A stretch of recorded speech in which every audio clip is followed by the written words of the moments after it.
Hoy quería hablar a todos los que seguís a Jesucristo del escándalo de los sacerdotes, de los pecados que cometen los presbíteros.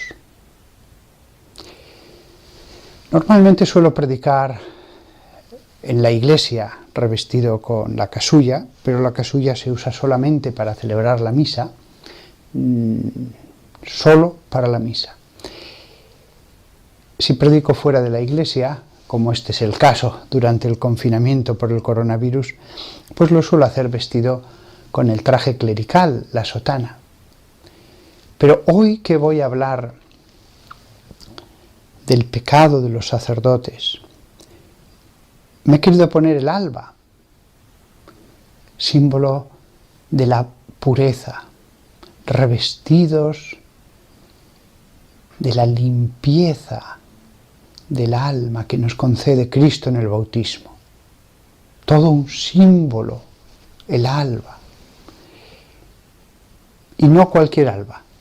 He cogido la más bonita, un alba que le pedí a una señora que me la hiciera en la parroquia, con el modelo de las albas casullas de Poblet. Es la que considero más digna, más bella de las albas que tengo. Y me he puesto la casulla, la capucha encima, porque esta alba casulla tiene capucha, porque me encanta cuando llevo este alba antes de empezar la misa y estoy haciendo oración, ponerme la capucha. Es no solamente que estoy revestido de blancura del cuello para abajo, sino incluso la cabeza, es estar envuelto en esa blancura, resguardado en esta alba casulla. Este alba además da esa impresión de estar resguardado, es como si te metieras dentro. Para mí es tan simbólica y me produce, os va a exagerar esto que os voy a decir, os va a parecer una exageración lo que os voy a decir, me produce una sensación de bienestar espiritual, de estar resguardado, envuelto en la blancura del bautismo de Cristo. No mi blancura, sino la que Él nos concede. Así también he cogido la mejor estola que tenía, una que me regalaron cuando tuve que dejar mi segunda parroquia, pues los feligreses me regalaron esta que es tan bonita y que simboliza el poder sacerdotal. De manera que, aunque predico hoy,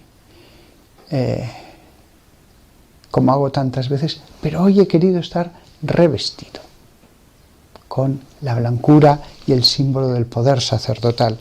Las estolas acaban en borlas muchas veces desde la antigüedad que simbolizan todas las almas que dependen de este poder sacerdotal, de este sacerdocio que se me ha concedido. Y además siempre cuando nos ponemos el alba hay una cruz en la parte de detrás que piadosamente besamos, porque todo nuestro poder viene de la cruz de Cristo.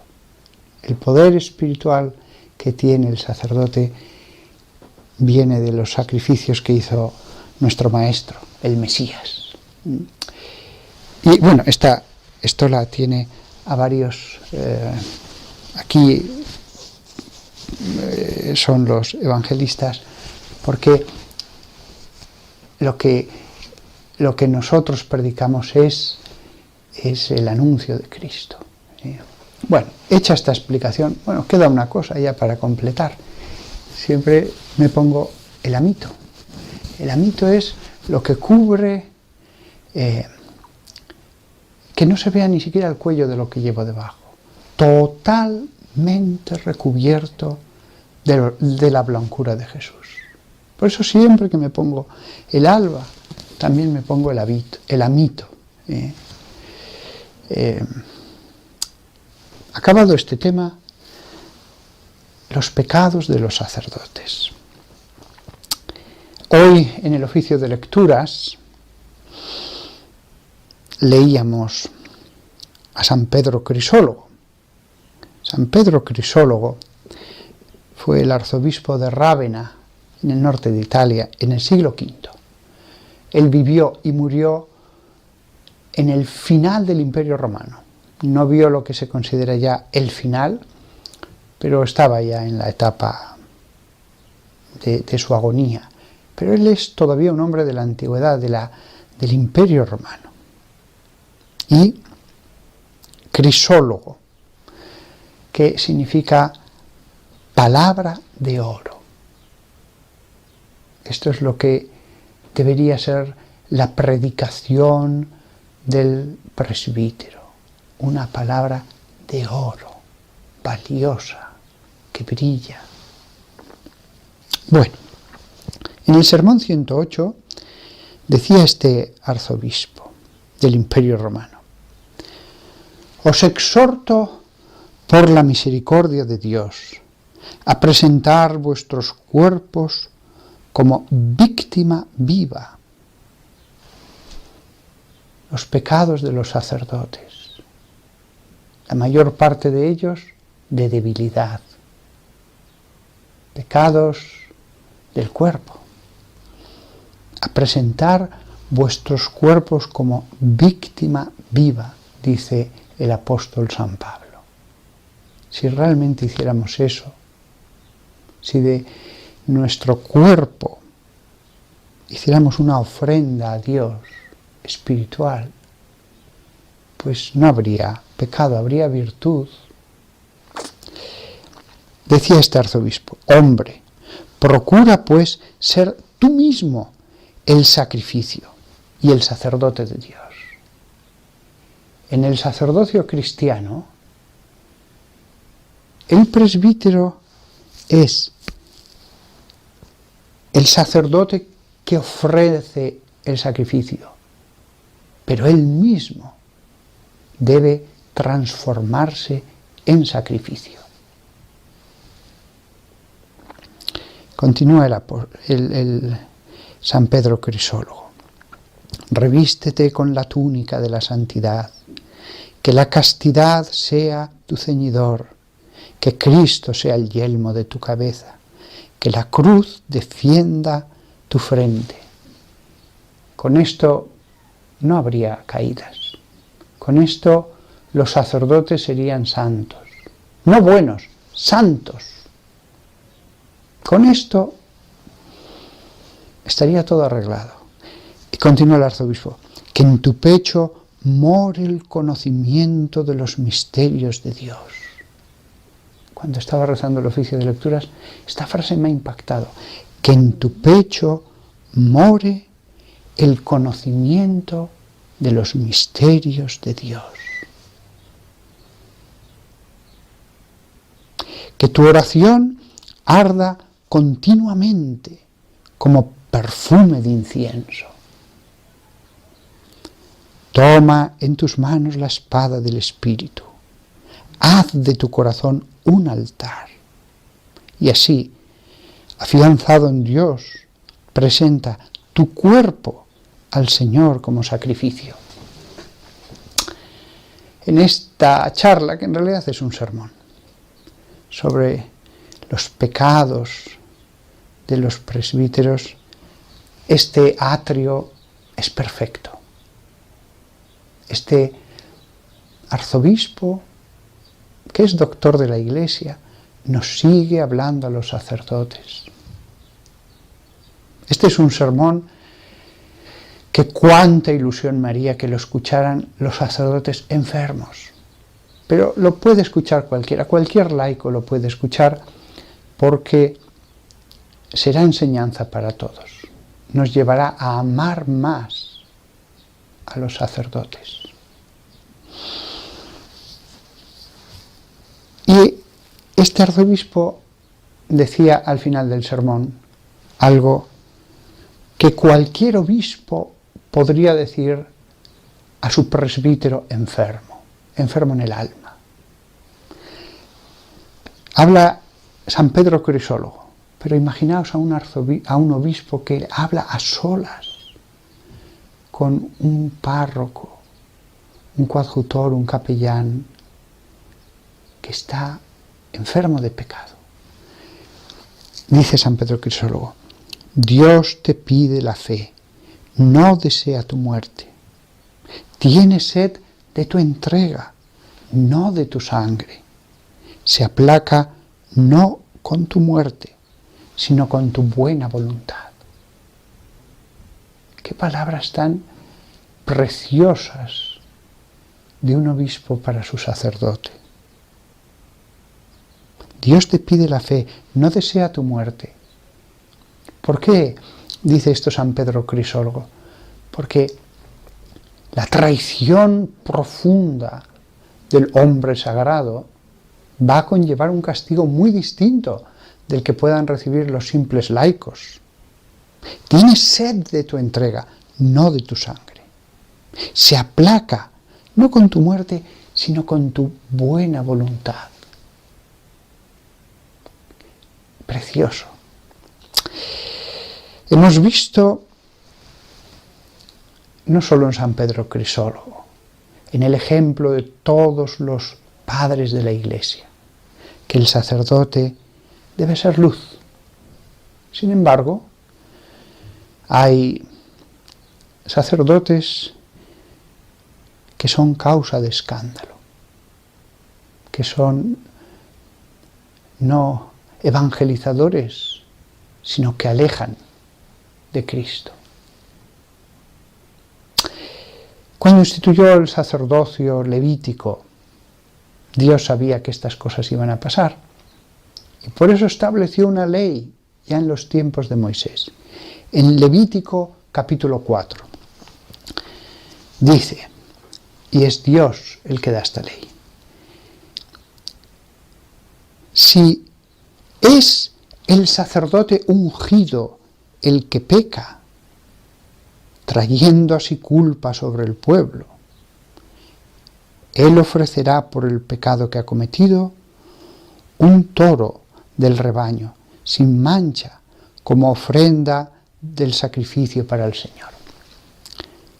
Primero, había dicho distintos sacrificios y ofrendas por los pecados, pero llega un momento del libro sagrado que dice, si es el sacerdote ungido el que peca. Esto es lamentable, pero Dios sabía que iba a pasar. El sacerdote ungido con el óleo santo, trayendo así culpa sobre el pueblo. Sí, la iniquidad del sacerdote va a repercutir sobre su rebaño. El fiel que peca, pues se queda en él su pecado, y a veces puede tener una trascendencia, pero en el sacerdote no. El sacerdote va a tener repercusiones sobre los demás, nunca se va a quedar solo en él. Quizás muy al principio sí, pero después va a trascender. Quizás al principio el pecado se contiene dentro, pero a partir de cierto nivel ya no. Y lo que ha de ofrecer es un toro o un buey. Ya no basta un cordero, es una ofrenda más grande, sin mancha, porque lo que se ofrece a Dios no debe tener defecto. Él ofrecerá el toro a la entrada de la tienda de la reunión, delante del Señor, y pondrá su mano sobre la cabeza del toro. No va a hacer una confesión delante de todos, pero delante de todos él pondrá la mano sobre la cabeza, como diciendo, Señor, yo merezco el castigo, pero transfiero mi iniquidad a este y te lo ofrezco como sacrificio. En el fondo esto, lo que estaba anunciando como una profecía visible, con hechos, era lo que iba a pasar con Cristo. Él muere en nuestro lugar. Su sacrificio es el sacrificio por nuestro pecado. Pero siglos antes generación tras generación, el sacerdote ponía la mano sobre la cabeza del toro, un gran sacrificio, valía mucho un toro, y en silencio él pensaba su pecado y tenía esa intención: lo pongo sobre él, lo pongo en él. Fijaos qué bonito. Si esto se hacía bien, si esto se hacía de corazón, el Señor decía: te perdono. No era el sacramento de la confesión, pero el mismo Dios ponía la gracia para arrepentirse, para decir: vuelvo a empezar.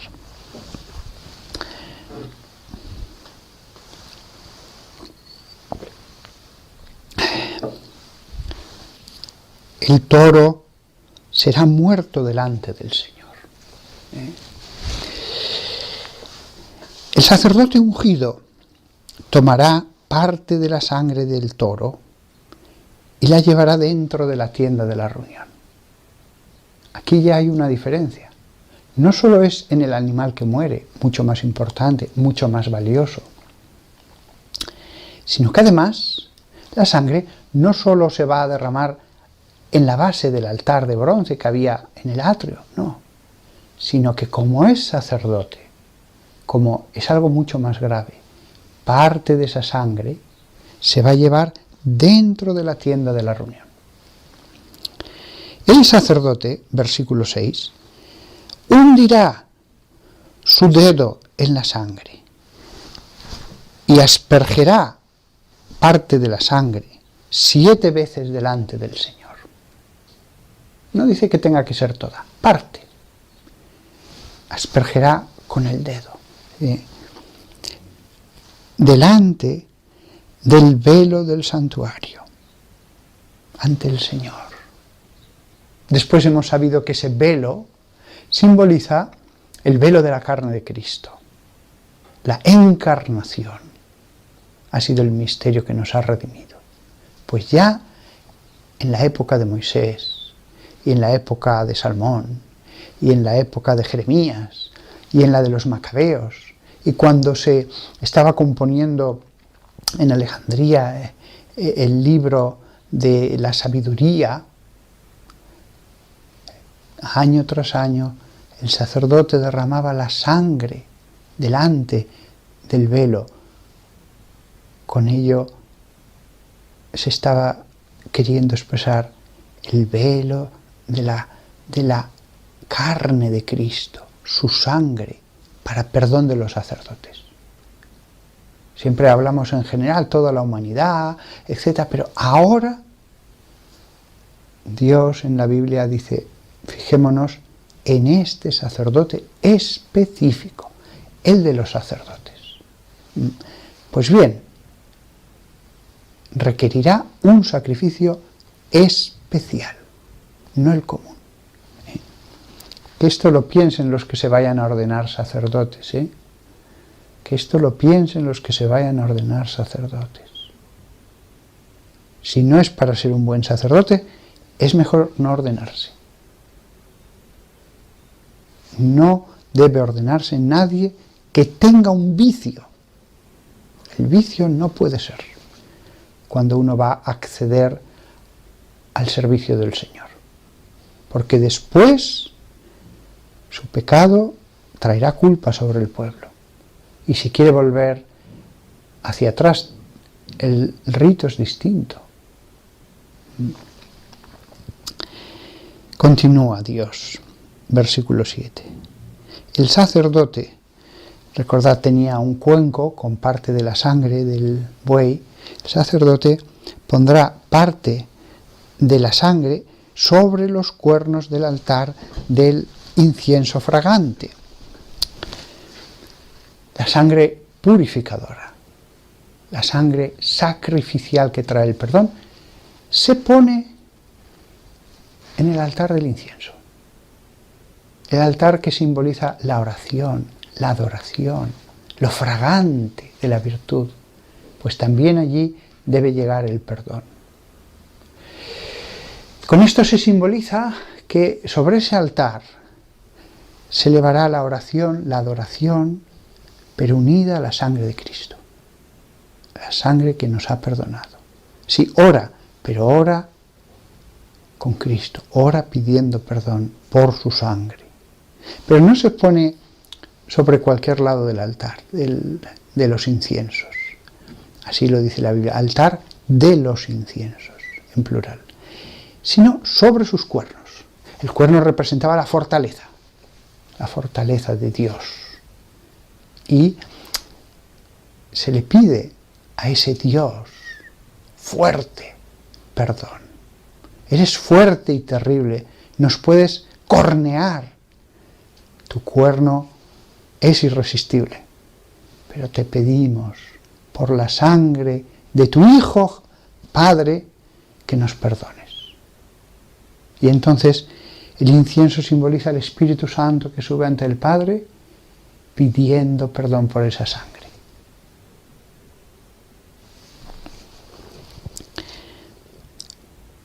Y el resto de la sangre del toro lo derramará sobre la base del altar de la ofrenda que arde, que es quemada, que está en la entrada de la tienda de la reunión. Una vez que se ha hecho todo esto, entonces sí, entonces se hace como con todos los fieles. Lo que queda de sangre en ese cuenco se echa en la base de ese altar. Ese altar de bronce representa la cruz de Cristo. La cruz es el altar donde fue sacrificado el Cordero de Dios. Con lo cual vemos que antes de que esa sangre se derrame en la base del altar, como con todos los israelitas, el sacerdote ha tenido que hacer varios ritos anteriores en la tienda de la reunión. El presbítero católico, cuando se arrepiente, pues tendrá también antes específicamente que pedir perdón por su mayor pecado. Después podrá recibir el perdón completando su arrepentimiento como todos los demás fieles. Pero ya no basta para esto solo el incienso. El sacrificio por el pecado no va a ser incienso. Ya no basta el incienso, ya no basta la oración. Se necesita la sangre. El perdón se adquiere por el sacrificio. Sin la sangre de Cristo seguiríamos en pecado. Aunque alabáramos a Dios. En el fondo lo hace Cristo, pero lo tenemos que hacer nosotros. Hemos pecado. Vale. Sigue alabando a Dios. Pero también tú únete a ese sacrificio. Haz penitencia. Haz obras de sacrificio. Yo alabo a Dios. Sí, pero haz algo más. La sangre significa dolor, muerte. Muere un poco a ti mismo. Si no, te pasará que pedirás perdón, pero vas a volver a caer. Pedirás perdón, pero vas a volver a caer. Cristo hizo el sacrificio, pero únete tú, como decía San Pablo, completo en mi cuerpo lo que falta a los sufrimientos de la pasión de Cristo. También nosotros podemos, en el acto de poner sangre en esos cuernos, poner un poquito de nuestra parte. Si no, ay Señor, lo siento, pero vuelvo a caer. Ay Señor, lo siento, pero vuelvo a caer. Cuando hay sacrificio, no. Eso rompe la cadena del pecado. No porque por nosotros no nos podemos fiar, la debilidad es tremenda, pero la gracia viene cuando hay el sacrificio. Entonces pensáis, pues ya ha acabado. No, no. Especifica, este sacrificio no se hacía cada 2 por 3, era cuando el sacerdote ya arrepentido decía, ahora sí, ya te he pedido perdón a Dios durante semanas, estoy firmemente dispuesto a empezar una vida de santidad, y entonces ofrecía este sacrificio. Y por lo tanto era un sacrificio más largo, más complejo.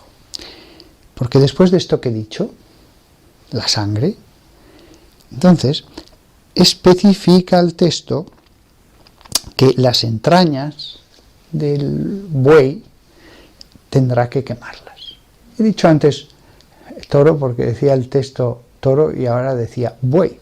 No ha sido un cambio porque quisiera yo. El sacerdote las convertirá en humo sobre el altar de la ofrenda que se quema. Pero, bueno, un momento, paremos aquí. Las entrañas, lo más interno, lo más profundo nuestro, que ha sido manchado, que ha sido profanado, no estoy hablando de pecados veniales, se queman sobre el altar, reducidas a fuego, a fuego. Perdona, a humo, dice, las volverá humo, humo que se eleva ante la presencia del Señor. Es decir, todo nuestro interior se quema, vamos a ser hombres nuevos. Esto se hacía físicamente en la época de Moisés, ahora debemos hacerlo espiritualmente. Porque el sacerdocio levítico desapareció. Incluso para los judíos ya no hay sacerdotes levitas porque no tienen templo y las tribus han mezclado. Pero antes de que desapareciera, comenzó el sacerdocio católico. Y nosotros no hacemos estas cosas materialmente, pero leemos la Biblia y decimos, entonces espiritualmente sí que hay que hacerlo. La enseñanza sí, vamos a fijarnos paso a paso para, a la luz de Jesús, ver qué tenemos que hacer. Nuestro interior cambia, no es decir, Señor, perdóname y vuelvo a mi vida de siempre. No, hay que quemar las entrañas en ese fuego sagrado del altar, el fuego que Dios mismo había encendido cuando ya prepararon todas las cosas de la tienda de la reunión. Dios envió un fuego de lo alto. Y ese fuego es el que ardía día y noche sobre el altar y se conservaba en las lámparas, en las 7 lámparas de la menorá dentro de la tienda. Y es el mismo fuego que se usaba en los incensarios. Era un fuego sagrado, el fuego de la adoración a Dios. Si Dios no pone ese fuego, no lo tenemos. Cuando hay gente que me dice, Padre, es que he perdido la ilusión, no tengo ganas, no, es verdad. O Dios te envía ese fuego sagrado, o nosotros no tenemos ese ardor. Se quemaban.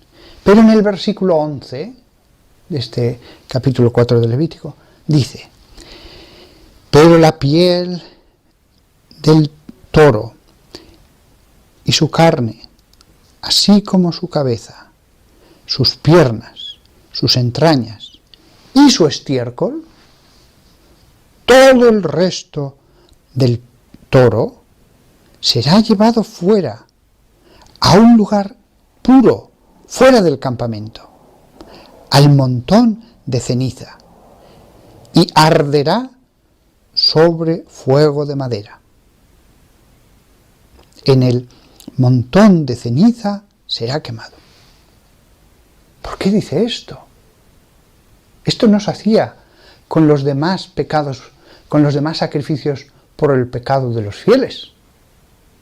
El sacerdote tomaba esas cosas y se las quedaba como una gratificación, como algo que recibía por su trabajo.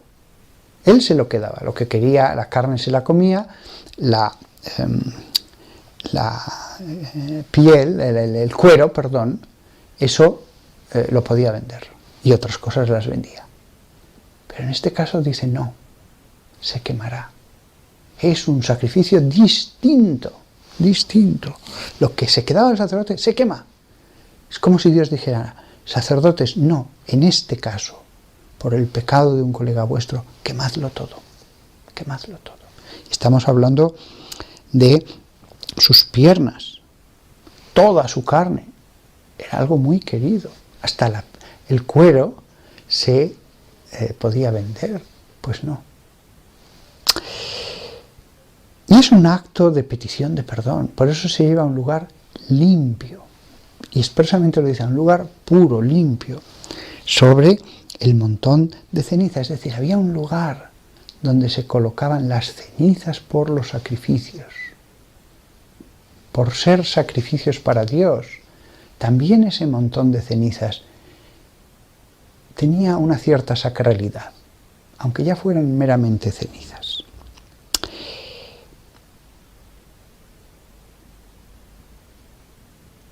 Lo que nos está queriendo decir con todos estos actos es que entendamos, que los sacerdotes entiendan que su transgresión no es como las de los demás. De hecho, estas cosas no se queman sobre el altar, se llevan fuera. Lo demás se quemaba todo sobre el altar, pero esto no. Fuera. Es como decir, llevad el pecado fuera. Se va a quemar la grasa, que se consideraba lo mejor del animal. Eso sí, se va a quemar sobre el altar. Y también la sangre se va a derramar sobre los pies del altar. Pero lo demás que quede de ese sacrificio, fuera. Porque es un pecado muy grave. Con esto, lo que quería transmitir Dios, con la total combustión de esas entrañas, de esa carne, es la enormidad del pecado del sacerdote. Y ojo, Dios no dice, bueno, si haces esto, ofrece esto. No. Dice, mirad, si queréis de verdad, ofrecer un sacrificio por el pecado, esto. Por supuesto que el pobre sacerdote que no tuviera para pagar esto quedaba eximido, que ofreciera lo que pudiera. Pero el que tuviera suficientes bienes para ofrecer un buey, que lo ofreciera. Y que lo ofreciera en esta obediencia, en estos pasos que he dicho. Fijaos cómo la Biblia nos enseña ya antes del cristianismo lo triste, lo dramático que resulta el pecado de un sacerdote. Pero nos tenemos que preguntar, ¿el sacerdote se arrepiente? ¿Hay algún pecado que inhabilita para continuar siendo el pastor de esa parroquia? El pastor guía. El pastor guía.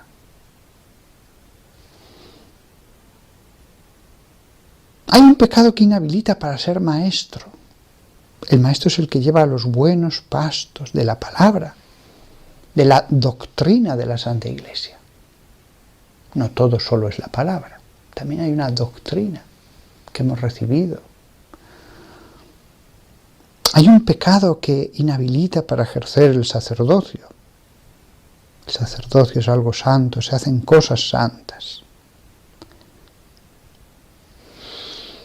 El sacerdocio es hacer cosas santas con objetos sagrados. Así era el sacerdocio levítico, y el del catolicismo es eso también. Pero hay un pecado que diga, no, ya no puedo seguir siendo sacerdote. La Biblia nunca dice eso. No hay ningún pecado que inhabilite. No te inhabilita de por vida, porque ningún pecado dura toda la vida si te vuelves a Cristo. Alguien dirá, bueno, el pecado se perdona, pero las consecuencias permanecen. No, tampoco. Dios quita también las consecuencias a través de la oración, la penitencia. Es verdad que en un primer momento uno puede obtener la justificación, pero después las consecuencias también serán reducidas a cenizas, a través de pasos. No digo yo que todas las consecuencias se destruyan en el momento de la justificación, pero las consecuencias podrán ir siendo quemadas, como esto que hemos visto aquí. Hay personas que no pueden ejercer como sacerdotes cuando están manchados y quieren seguir manchados. Hay presbíteros que no pueden ser párrocos, ni siquiera coadjutores, ni siquiera capellanes, porque son pastores que van a llevar al mal. Hay otros que no pueden ejercer de maestros, porque lo que van a dar es mala doctrina. Ojo, fijaos, puede darse el caso, se da, de alguien que no debería ejercer el sacerdocio porque su alma está manchada y no quiere salir de ese fango, y aunque sea algo oculto, no debería ejercer el sacerdocio,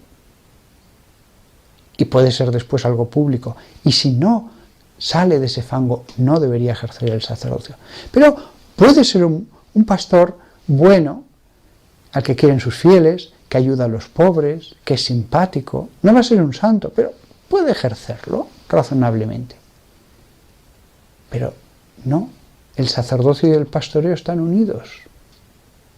No se puede decir, bueno, es un hombre impuro, pero es buen párroco. No, están unidos. Y lo que decíamos del ser maestro, bueno, en él hay pecado, pero sabe mucho. Pues no, en la Santa Iglesia de Dios está unido. El presbítero es pastor de su comunidad, el maestro es sacerdote que ofrece las cosas sagradas, los misterios santos de la Iglesia. Si él no quiere salir de esa situación, de ese fango, pues claro, no puede ejercer, no puede ejercer. ¿Todo el mundo puede ejercer? No, no.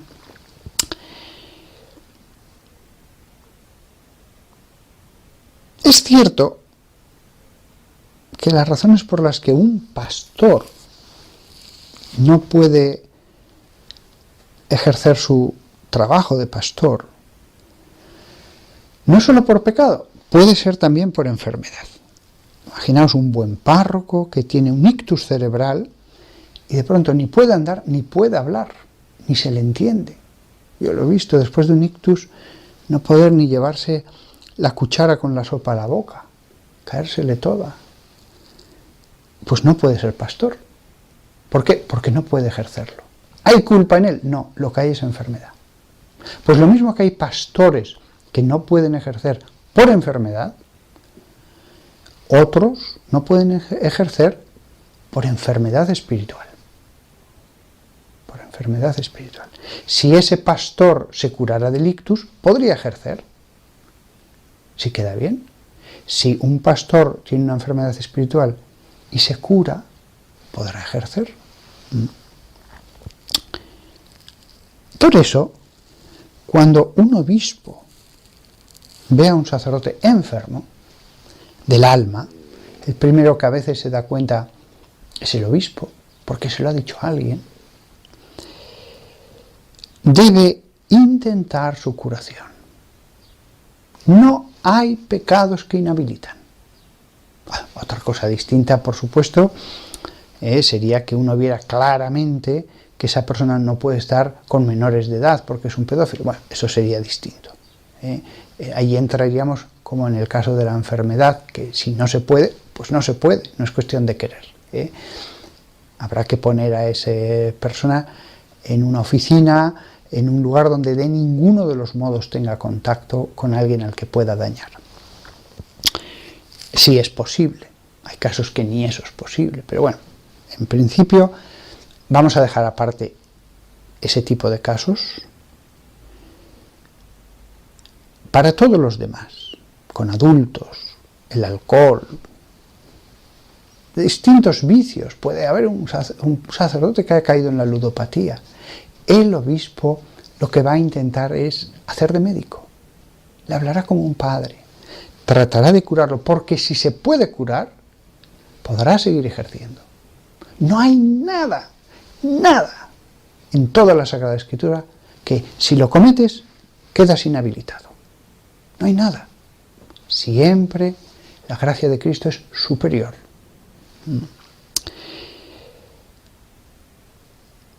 El hombre bautizado es un hombre nuevo. Se puede restablecer la gracia que recibimos en el bautismo. El bautismo solo se recibe una vez, pero su gracia se puede restablecer. Es como un fuego que soplas y de pronto la brasa hace que salga la llama y poniendo más troncos aquello se aviva. Lo mismo puede suceder en cualquier sacerdote. Porque el sacerdote no es un empleado como en una empresa, es una consagración, es un vaso sagrado. No es un asalariado que ahora contrato y ahora despido. Es otra cosa totalmente distinta. La relación del sacerdote con la iglesia, del obispo con sus presbíteros. Un vaso sagrado, aunque cayera al suelo y se abollara, aunque cayera sobre la suciedad, si se rehace su abolladura, si se le restituyen las perlas y se le limpia, no se le pone después ya en cualquier lado como un vaso profano. A toda costa hay que evitar eso. Si hay que sacarlo de la sacristía, a ese vaso sagrado, será porque verdaderamente ya no se puede más. Él no se deja reconstituir, no se deja restaurar, sigue estando lleno de podredumbre. Aquí os dais cuenta de un detalle, la labor tan complicada que tienen los obispos. A veces los obispos saben más que los que creen que no se ha enterado, pero claro, el obispo quiere actuar como médico. El obispo nunca jamás puede volver la vista a otro lado, dar la espalda. En cuanto se entera de algo, tiene que actuar como médico. Tiene que tratar de buscar la oveja perdida, que en este caso es un pastor perdido. Y a veces criticamos a los obispos y no sabemos lo que han hablado los obispos como un padre y un hijo. La crítica. Criticamos. Y que si alguien ha visto la podredumbre de ese vaso sagrado, que es el sacerdote, ¿qué ganamos? Añadiendo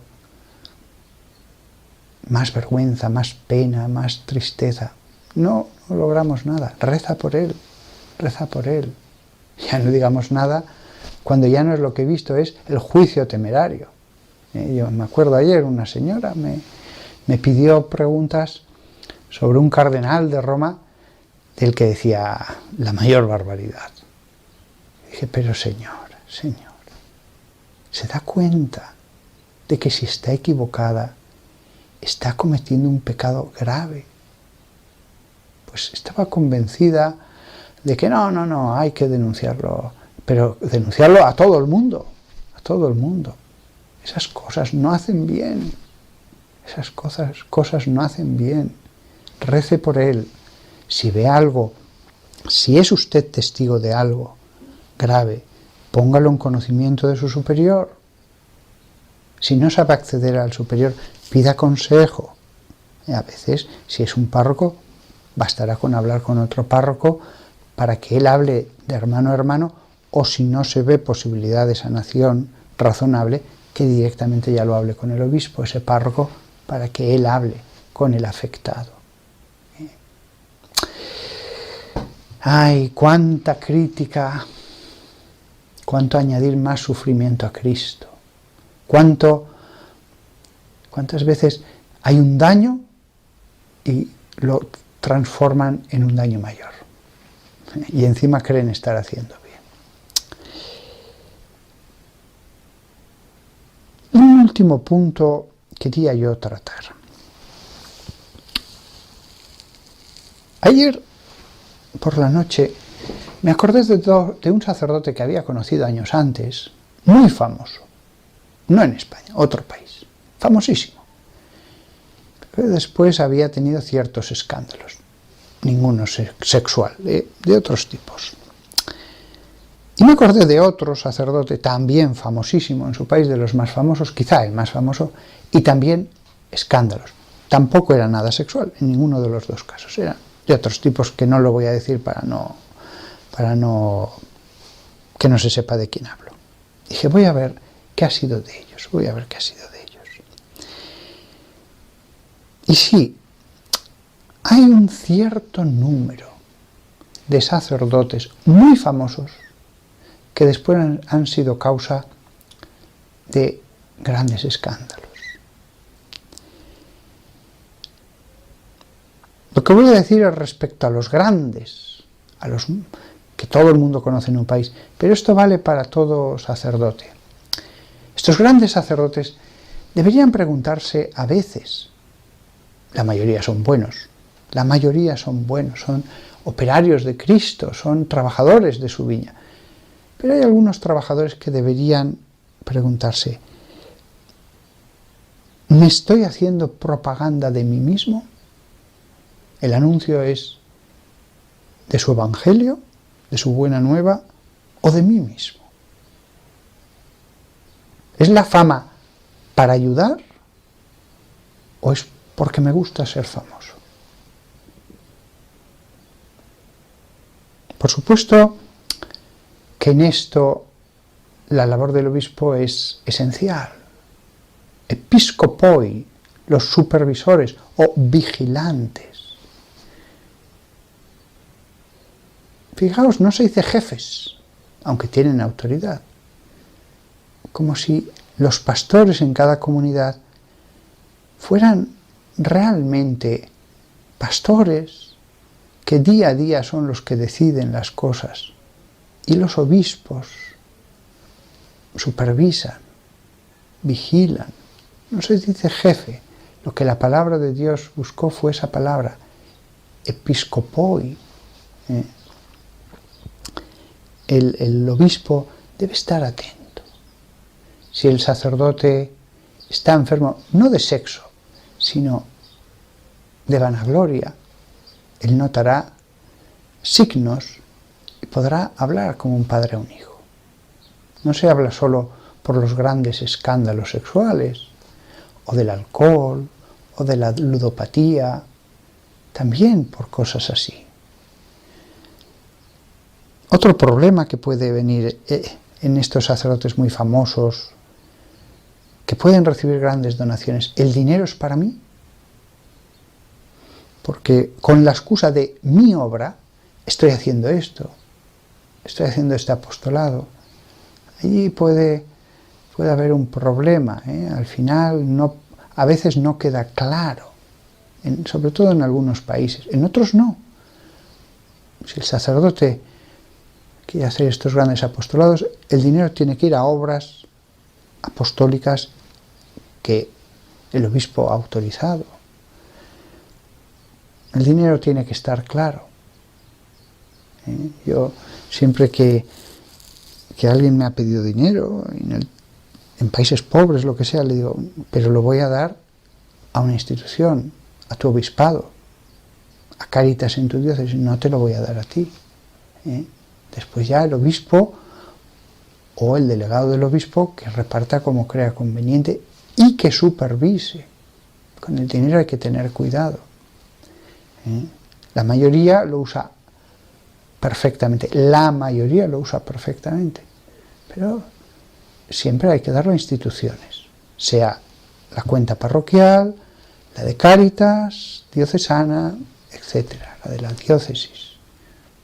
Yo no doy el dinero en mano a nadie para evitar después peligros. No digo que esté mal, pero aconsejo evitarlo. Deme usted la cuenta. ¿Quién es el titular de la cuenta? No va a ser una persona física. Tendrá que rendir cuentas, si es la parroquia, etc. Hay sacerdotes famosos, pero algunos, y esto ha pasado siempre en todos los siglos, algunos un poco humanos. Porque a veces son famosos algunos porque la gente busca un discurso que concuerde con sus ideas mundanas. Entonces, los fieles mundanos pues se sienten más a gusto a veces con sacerdotes mundanos. Eso es así. Yo a vosotros lo que os aconsejo vivamente es buscad la recta doctrina, la sana doctrina, la que es ortodoxa, pero tratad de escucharla de los labios del que más claramente sea un hombre de Dios. No hay nada malo en escuchar a predicadores que dicen cosas buenas, pero hay predicadores mejores que otros, unos mejores que otros, unos más llenos de Dios que otros. Yo, sinceramente, os estoy predicando porque hay gente que me escucha. Pero tantas veces lo he pensado, si hay sacerdotes muchísimo mejores que yo, pero no algunos, infinidad, pues en los medios mejor que les escuchen a ellos. Si son 1000 veces mejores que yo, más santos, más. Pero al final digo, bueno, me escuchan, les voy a hablar. Pero más preferiría yo escuchar que hablar. Y no he dicho este sermón porque crea que soy ejemplo de nada.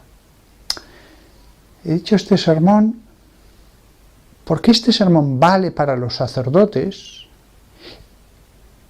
incluso para aquellos que solo hay un poco de pecado en ellos, venial, imperfección, pero que escuchando cómo Dios dice esas cosas tan bellas en el Levítico sobre cuál debe ser el sacrificio por el pecado en los sacerdotes ungidos de Dios, pues podrán quemar hasta los últimos restos de pecado que haya en sus entrañas. Esto es bueno para todos, aunque uno tenga un pecado inmenso y otro solo tenga el polvo en los pies del camino. Por lo tanto, este sermón lo he dicho diciendo, bueno, todo me lo puedo aplicar a mí mismo. Todo me lo puedo aplicar a mí mismo. Y los laicos, pues podéis aplicaros, mutatis mutandis, cambiando las cosas que hayan de ser cambiadas, también estas bellísimas enseñanzas. Sobre todo, no critiquéis. Que conocéis a un sacerdote enfermo, rezad por él, enviadle este vídeo a través de algún medio, pero no critiquéis, nunca, nunca, nunca. Y después de lo que he dicho, lo mismo respecto a los obispos, que habrá algún mal obispo, seguro, seguro, pero la mayor parte de los obispos, dadles un voto de confianza. Y también a la cabeza de la Iglesia, con todos los obispos y monseñores que rodean a esa cabeza y le ayudan a ejercer su misión de cabeza. Lo mismo que los presbíteros tienen sus supervisores, los episcopoi, también los episcopoi tienen a su vez la cabeza de la Iglesia. Confianza. Seguro que si tú estuvieras mandando a todos, lo harías mucho mejor. Eso es lo que piensas. El Señor te ha puesto, que te dice, ocúpate de tu familia. Ocúpate de tu familia. Siempre queremos meternos en el campo del otro. ¿Y cómo arreglamos las cosas? Hablando el mal, haciendo más profunda. La herida que ya existía, es verdad existía, pero la hacemos más profunda en el cuerpo de la Iglesia. Los pecados de los sacerdotes. Señor, perdón. Kyrie eleison. Todos los sacerdotes, ayudad a los hermanos. No les deis la espalda. No es vuestra misión, es la del obispo, ¿de acuerdo? Pero ved qué puedo hacer yo por algún sacerdote que vea que está mal. Si al final dices, no puedo hacer nada, ¿vale? Pues será el momento de ir al obispo. Pero a lo mejor la ayuda comienza diciendo, voy a invitarla a cenar, con cualquier excusa. Incluso con la excusa de que voy a invitar a 2 sacerdotes más. O a dar un paseo. O a ver una película en mi casa. Vente, que la vamos a ver. Y después ya será más fácil decir, oye, te vienes a pasear un día. Y a lo mejor a la 5ª vez que se hace eso, se puede empezar ya a tocar temas más profundos. No todo es sexo, ¿eh? El sacerdote se desvía, hay tantas posibilidades. Pero el sexo, dado que somos cuerpo y alma, pues va a ser algo más fácil, más frecuente. Al principio está oculto, después sale afuera. Al principio daña solo al alma del sacerdote, después es cuando ya hiere al pueblo de Dios. Seamos comprensivos, yo siempre lo soy. A cualquiera que viniera a mí le diría, lo primero de todo se puede arreglar, todo tiene remedio.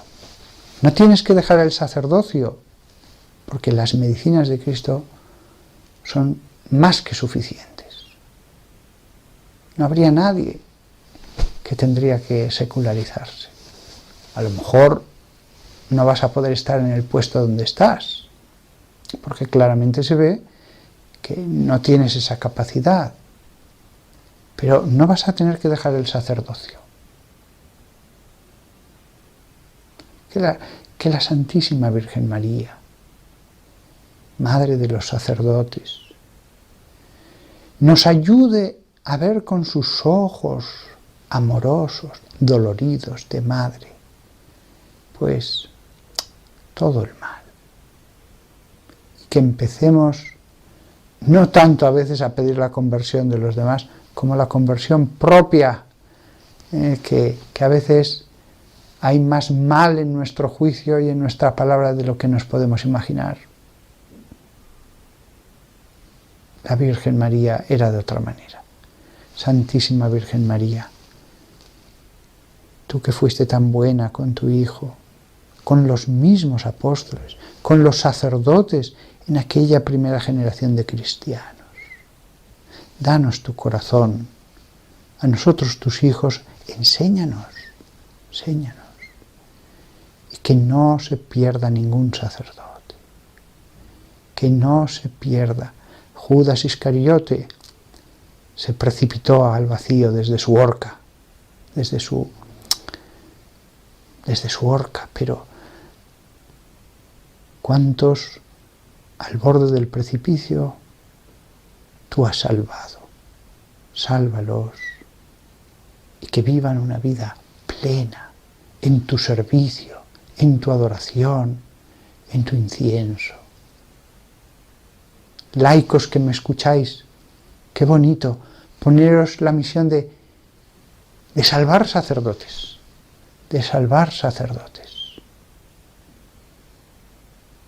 invisiblemente, con la oración y el sacrificio. ¿Le diríais a alguien, haz oración y sacrificio? Pues hazla tú, y le vendrán las gracias, y el sacerdote, sin saber cómo, de pronto sentirá